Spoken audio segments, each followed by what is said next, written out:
नमस्कार, स्वागत है आपका खबर उत्तराखंड में और मैं हूं आपके साथ अविन्या रावत। रुक करें खबरों का, लेकिन उससे पहले हेडलाइंस। चमोली भूस्खलन हादसे में 4 मजदूरों की मौत, 48 घंटे लगातार जारी है रेस्क्यू ऑपरेशन।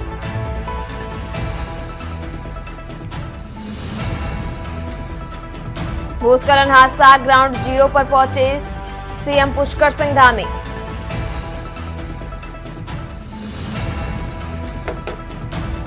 अंतर्राष्ट्रीय योग महोत्सव का आगाज हुआ।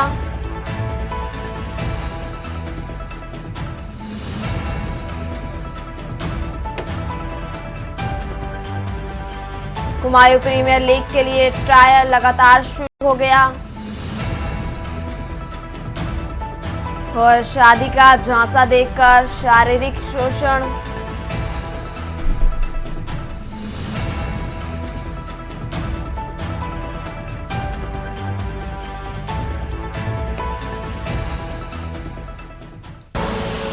आप देख रहे हैं के न्यूज, खबरों का सारथी। और अब बात कर रहे हैं देहरादून की। इस बीच बड़ी जानकारी आपको देहरादून से बता रहे हैं, जहां चमोली हादसे से जुड़ी बड़ी खबर। सेना के 4 मजदूरों की मौत की पुष्टि की गई और बड़ी जानकारी आपको देहरादून से बता रहे हैं, जहां माड़ा घाटी में सर्च अभियान अभी भी जारी है। और देहरादून से आपको एक बड़ी जानकारी बता रहे हैं, जहां चमोली हादसे में 4 मजदूरों की मौत की पुष्टि हो गई। और चमोली हादसे में 4 मजदूरों की मौत की पुष्टि। 35 घंटे से लगातार रेस्क्यू ऑपरेशन जारी है और बड़ी जानकारी आपको देहरादून से बता रहे हैं, जहां सेना सहित एनडीआरएफ, एसडीआरएफ चला रही ऑपरेशन।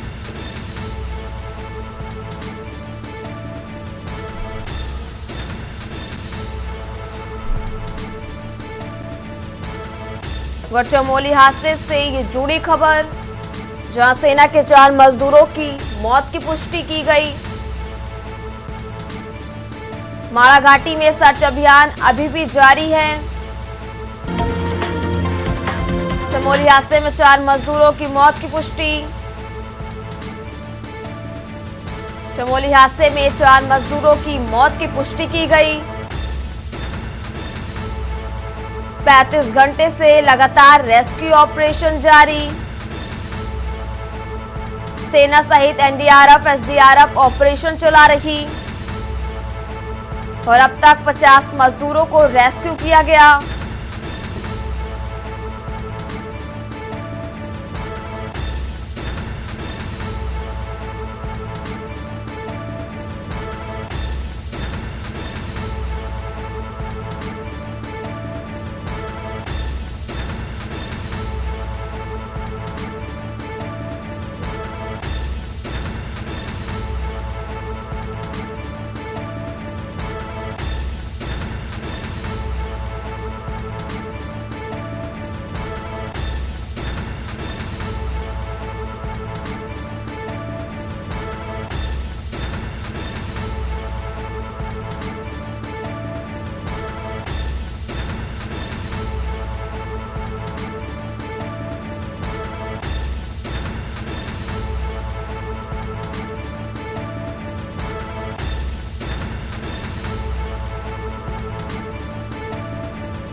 और अब बढ़ते हैं खबरों की ओर। उत्तराखंड के चमोली जिले के माना में हिमस्खलन होने से 55 मजदूर फंस गए थे, जिनमें से 50 लोगों को रेस्क्यू कर लिया गया।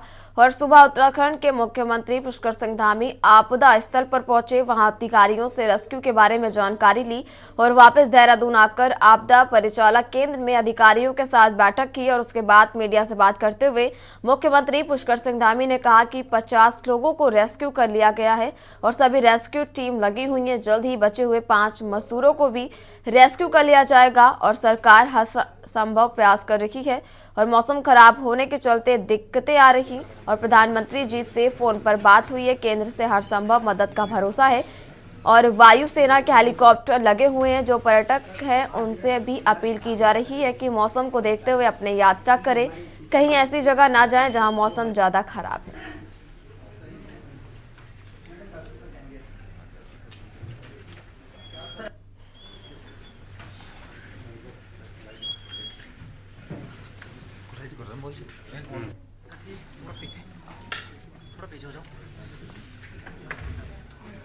कल प्रातःकाल अत्यधिक बर्फबारी से या हिमस्खलन से एवलांच आया था और उस एवलांच जिस स्थान पर आया वहां पर 55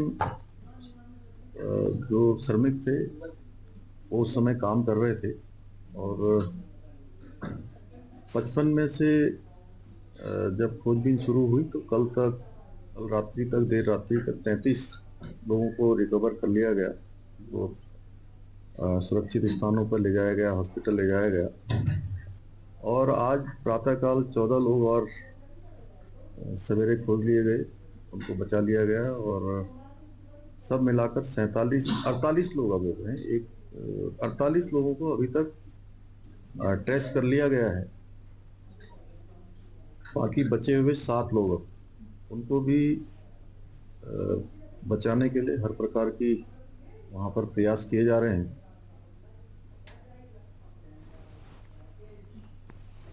रुक करते हैं अगली खबर का। उत्तराखंड के चमोली में फंसे मजदूरों को बचाने के लिए सुबह मौसम खुलते ही रहता है और बचाव कार्य में लगी टीमों ने रेस्क्यू करना शुरू कर दिया। गनीमत ये रही कि लगभग 7:30 पर पूरे इलाके में मौसम साफ हो गया, लेकिन अभी भी काले बादल जोशीमठ और उसके आसपास मंडरा रहे हैं। फिलहाल ज्यादातर लोगों को निकाल लिया गया। वहीं हादसे में जो 3 मजदूर गंभीर रूप से घायल हुए थे उन्हें जोशीमठ के अस्पताल भी ले जाया गया। और उत्तराखंड के चमोली में ग्लेशियर टूटने से बर्फ के नीचे फंसे 55 मजदूरों में से अब तक 50 की जान बचा ली गई है। अब तक राहत और बचाव कार्य में लगी टीमों की जानकारी और पूरे हालात पर न केवल उत्तराखंड सरकार बल्कि अब केंद्र सरकार भी नजर रख रही है। कल से अब तक प्रधानमंत्री कार्यालय और गृह मंत्री अमित शाह ने इस पूरे घटना की जानकारी मुख्यमंत्री पुष्कर सिंह धामी से ली है। धामी भी कल 5 घंटे में 2 बार आपदा कंट्रोल रूम में पहुंचकर हालात की जानकारी ले चुके हैं। चमोली के जिलाधिकारी संदीप तिवारी की माने तो फिलहाल मौसम खुल गया है और हेलीकॉप्टर के माध्यम से रेस्क्यू ऑपरेशन जारी है। मुख्यमंत्री पुष्कर सिंह धामी चमोली के लिए रवाना हुए। रेस्क्यू ऑपरेशन के बारे में वहां पहुंचकर जानकारी ली, साथ ही घायल मजदूर से मुलाकात भी की। देखिए, क्योंकि वहां पर 8 कंटेनर थे, 8 में से 5 ट्रेस हो गए हैं और जो 14 लोग प्रातःकाल मिले हैं वो भी कंटेनर के अंदर से ही मिले हैं। तो अभी 3 कंटेनरों को खोजने का काम चल रहा है और उस पर सभी एक्सपर्ट जितने प्रकार के भी होते हैं जो और रडार की भी लिए भी जो है उस पर भी रडार भी वहां पर अपना काम करे, उसके लिए भी व्यवस्था बनाई जा रही है। तो सभी प्रकार के प्रयास किए जा रहे हैं और जल्दी से जल्दी हमारा प्रयास हुआ कि जो 7 लोग बचे हैं उनको भी जल्दी से जल्दी खोजा जा सके। कल रेस्क्यू ऑपरेशन वहाँ आईटीबीपी आर्मी और बीआरओ की ज्वाइंट टीम ने किया था। उसमें 33 लोग हमें मिल गए थे सकुशल 55 में से, और 3 जो क्रिटिकली इंजर्ड थे आईटीबीपी माणा हॉस्पिटल में इलाज चल रहा था। तो आज आर्मी हॉस्पिटल हेली के माध्यम से उनको जोशीमठ लाया गया है और अब उनका उपचार जोशीमठ आर्मी हॉस्पिटल में चल रहा है। अभी तीनों की कंडीशन स्टेबल बताई जा रही है और फिलहाल एनडीआरएफ की टीम भी यहाँ उपलब्ध है हमारे पास। 28 लोग हैं एनडीआरएफ के और कुछ टीमें हमारी गोविंद घाट और हनुमान चट्टी के पास हैं। तो मौसम जिस तरह से अभी खुला है, आशा है कि और जो हेल्प सेंटर की तरफ से हमें आ रही है और रेस्क्यू ऑपरेशन में तेजी आई। भारतीय सेना द्वारा रेस्क्यू ऑपरेशन सारी रात जारी रहे और अभी भारतीय सेना की एक पार्टी ने 14 और जो दबे हुए थे एम्बुलेंस में उनको रेस्क्यू किया है। अभी उनको मेडिकल ट्रीटमेंट के लिए लेके जाया जा रहा है और इनमें से एक अभी क्रिटिकल है। एनडीआरएफ और एसडीआरएफ की टीम दोनों ही रेस्क्यू अभियान में लगी हुई है। हवाई मार्ग के साथ साथ सड़क मार्ग से भी जाने की कोशिश की जा रही है, क्योंकि जिन लोगों को निकाला गया है उन्हें भी अस्पताल में चेकअप के लिए लाया जाएगा। फिलहाल अच्छी बात यह है कि मौसम खुला हुआ है, लेकिन मौसम विभाग ये भी कह रहा है कि हो सकता है कि 4 के बाद छुटपुट बर्फबारी और बारिश की घटना ऊपरी हिस्सों में हो सकती है। अब इसके साथ ही आपदा जैसे गंभीर मुद्दे पर राजनीति भी शुरू हो गई है, जिस पर विपक्षी दल अवैध निर्माण व मौसम के अलर्ट होने के बाद भी इस घटना में सरकार की लापरवाही को मुख्य वजह बता रहे हैं। प्रधानमंत्री नरेंद्र मोदी जी ने फोन पर बात कर जनपद चमोली के माड़ा में फंसे श्रमिकों को सुरक्षित निकालने के लिए चलाए जा रहे रेस्क्यू ऑपरेशन की जानकारी ली। साथ ही उन्होंने प्रदेश में हो रही बारिश और हिमपात की स्थिति पर भी विस्तृत जानकारी ली। इस दौरान प्रधानमंत्री ने केंद्र सरकार की ओर से किसी भी आपात स्थिति से निपटने के लिए हर संभव सहायता प्रदान किए जाने का आश्वासन दिया। सवाल अब यही उठता है कि लगातार उत्तराखंड राज्य कई आपदाओं से गुजर चुका है, इसके बाद भी राज्य में रही अब तक की सरकारों ने आपदा से निपटने के कई दावे भी किए गए। पहाड़ों पर हो रहे प्रकृति के साथ खिलवाड़ वाले निर्माण कार्यों पर रोक के साथ अभी तक हिमालय क्षेत्रों को संरक्षण देने के लिए कोई ठोस नीति लागू नहीं हो पाई है, जो आने वाले समय पर प्रदेश ही नहीं पूरे देश के लिए बड़ा खतरा बन सकती है। Uttarakhand desk report.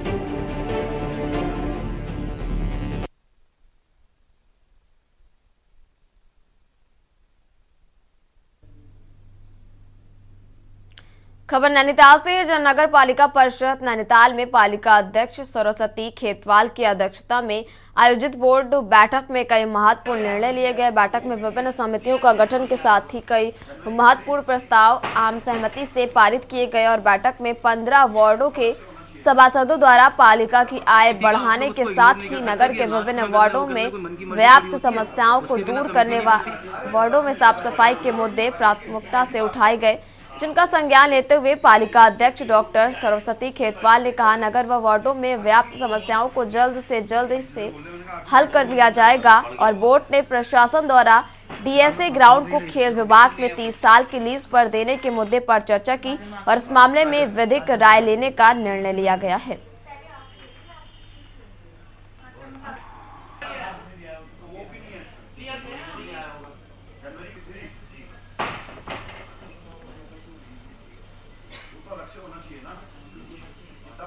का आप लोग उसको इग्नोर नहीं कर सकते कि लास्ट में कर ले वो कर ले, कोई मन की मर्जी थोड़ी होती है, उसके बिना कमेटी नहीं बनती।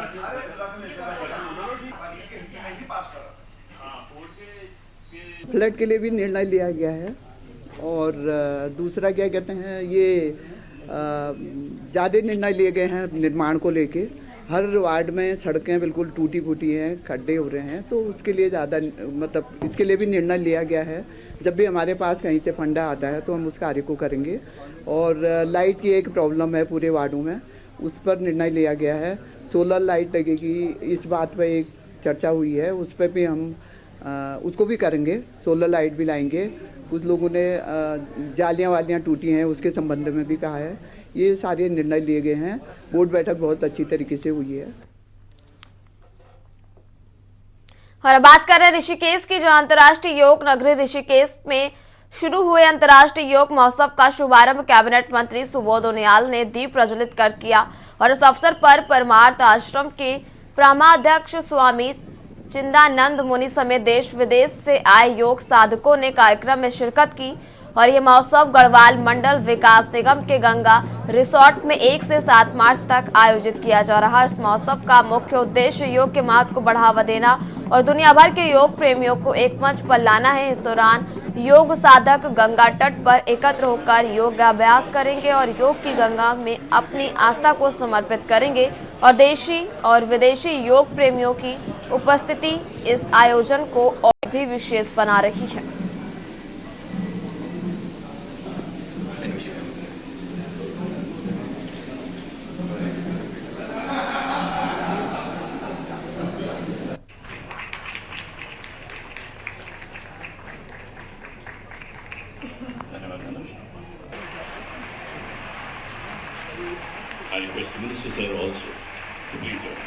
वर्षों से उत्तराखंड में उत्तर प्रदेश के समय से, जब उत्तर प्रदेश के अंग होते थे हम लोग, यहाँ पर अंतर्राष्ट्रीय योगा दिवस मनाया जाता है और ये उसी कड़ी में इस बार भी इसमें देश विदेश के योग साधक यहाँ पर आते हैं और योग के बारे में सभी लोग अपने विचार रखते हैं। देखिए, योग हमारा ये क्षेत्र जो है, मुनिकृति, ऋषिकेश, स्वर्गाश्रम, तपोवन, ये योग की जननी है और देश में योग की राजधानी भी है।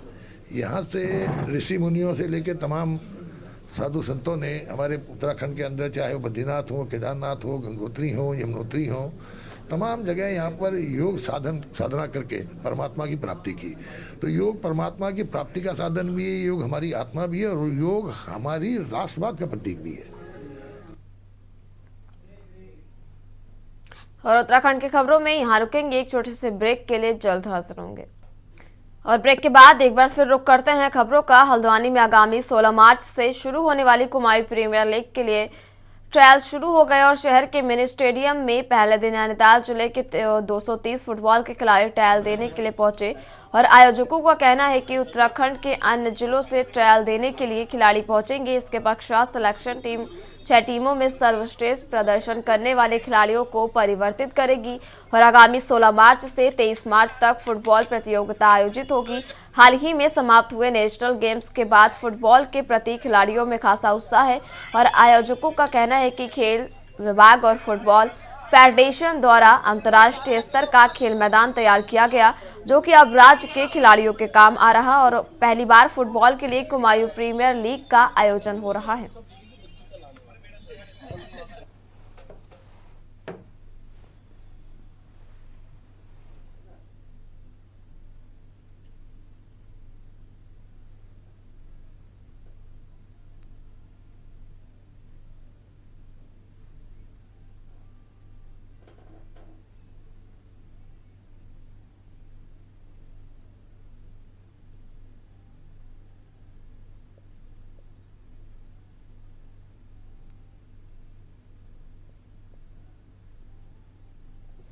इस फुटबॉल को लेकर और मैं चाहता हूं कि ये और अच्छा हो। इसका प्रयास हमारे बीरू कालाकोटी ने एक बहुत अच्छा प्रयास किया है कि इस कुमाऊं प्रीमियर लीग को कराने का जो अहम मकसद है वो बच्चों में फुटबॉल के प्रति जागरूकता, कि वो जितना अच्छा खेलें और उनका कॉन्फिडेंस लेवल बढ़े और जो कि इस प्रदेश का नाम रोशन और हमारे देश का नाम रोशन करें और खुद का नाम भी रोशन करें। फुटबॉल के क्षेत्र में वैसे तो पूरा उत्तराखंड पहले से अग्रणी है, लेकिन जो अभी नेशनल गेम्स में जो फुटबॉल का स्तर देखने को मिला और उत्तराखंड की टीम ने जो यहाँ पर प्रतिभाग किया और अपना बहुत बढ़िया परफॉर्मेंस दिया, उससे हमारे जो यहाँ का लड़का है, आने वाला जो खिलाड़ी है, उसमें अंदर मोटिवेशन मिला। और क्योंकि उत्तराखंड सरकार ने भी घोषणा की है कि हम खेल में जो कोई भी मेडल लाएगा उसको हम जो नौकरी के लिए उसकी स्टार्टिंग करेंगे, तो बहुत अच्छा क्रेज फुटबॉल का उत्तराखंड में हो गया है। कुमाऊं मंडल में पहली बार हो रहा है कुमाऊं प्रीमियर लीग और इसमें 6 जिले के बच्चे पार्टिसिपेट करेंगे और आज नैनीताल जिले का है आज ट्रायल और 230 बच्चे लगभग आ रखे हैं। अभी और भी बच्चे देखने को मिल रहे हैं, रजिस्ट्रेशन फॉर्म भर रहे हैं और कल ट्रायल है हमारे अन्य जिलों का। उत्तराखंड के सभी जिलों के बच्चे कल ट्रायल देने आ रहे हैं।